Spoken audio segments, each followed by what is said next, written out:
ano, passando a palavra agora para o Mendel Macedo, cientista tributário e diretor jurídico da Câmara Brasil-Ásia, CBA, para fazer a sua apresentação. Aí. Bom, boa noite, pessoal. Meu nome é Mendel, eu represento ao todo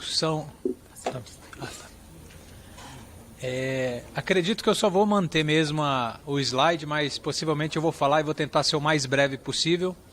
Ao todo eu estou aqui representando 53 países da Ásia, eu sou diretor jurídico da Câmara Brasil-Ásia e eu não vou entrar tanto na questão técnica para não ser algo tão massivo, mas eu levantei alguns pontos aqui que eu gostaria de suscitar que são um dos maiores incômodos dos setores internacionais em relação a esse imposto seletivo, tá?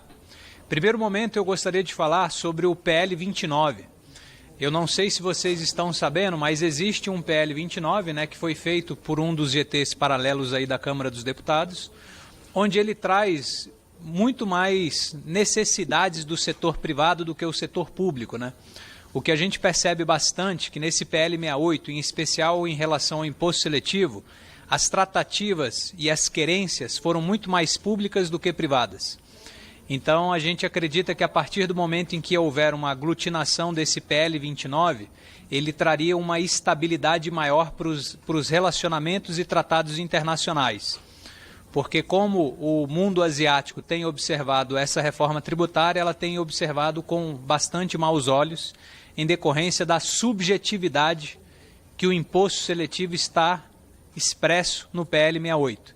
E por conta da subjetividade, a gente sabe que vai haver uma enxurrada de ações judiciais assim que for protocolado ou promulgado esse PL 68 em relação ao imposto seletivo. Outro ponto que a gente acredita que a gente poderia trabalhar em cima desse PL 68, principalmente em relação ao imposto seletivo, é sobre essa possibilidade de creditamento internacional, né? Porque a gente vê pouco sendo tratado sobre o tema. E quando a gente olha no princípio basilar do IVA, que é uma conexão entre os países internacionais, né, entre os países estrangeiros, a gente vê pouca conectividade com o IVA que é existente lá fora, né? Então a gente acaba por criar um IVA dual, que não é um modelo utilizado em todo o mundo, né? Na verdade é o único local no mundo utilizado por esse IVA dual é no Brasil. E também causa bastante desconforto e estranheza, né, para as relações asiáticas, essa alíquota variável, né, que ano a ano muda. Acredito bastante, né, do teor social e do motivo dessa alíquota variável ser ano a ano por conta de ajustes necessários, mas que isso traz uma certa instabilidade e insegurança para investimento estrangeiro no Brasil. Porque geralmente investimentos, principalmente da monta, como essa Câmara, a CBA, utiliza, que são investimentos de peso, quando vai se realizar investimentos, a gente fala de investimento de 30, 40, chega a ser 75 anos de investimento. E quando não se tem uma previsibilidade orçamentária, se torna muito inseguro os investimentos internacionais no Brasil.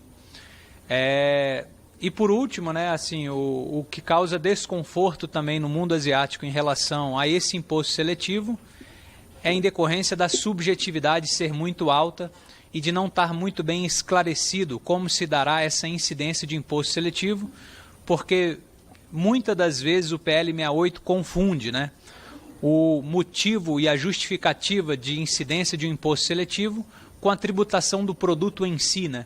A gente pôde presenciar aqui uma série de debates e uma série de resignações, né, de diversos setores que se incomodaram em muito, porque esse imposto seletivo muitas vezes incide sobre o minério, sobre o petróleo, sobre o gás, sobre o próprio produto em si e não da atividade, né? E quando a gente parte de um pressuposto que, na verdade, o problema não é o produto, mas sim o que se faz com ele, a gente entende muito bem que uma faca de cozinha ela não foi feita para matar alguém, mas ela pode ser utilizada para matar alguém. E nem por isso vai haver uma incidência de imposto seletivo sobre uma faca. E a gente fala também em relação ao óleo, ao gás, ao petróleo, aos recursos naturais brasileiros, que da essência deles não tem nenhum tipo de problema. O problema maior é em relação à sua atividade, em relação ao que se faz com ele.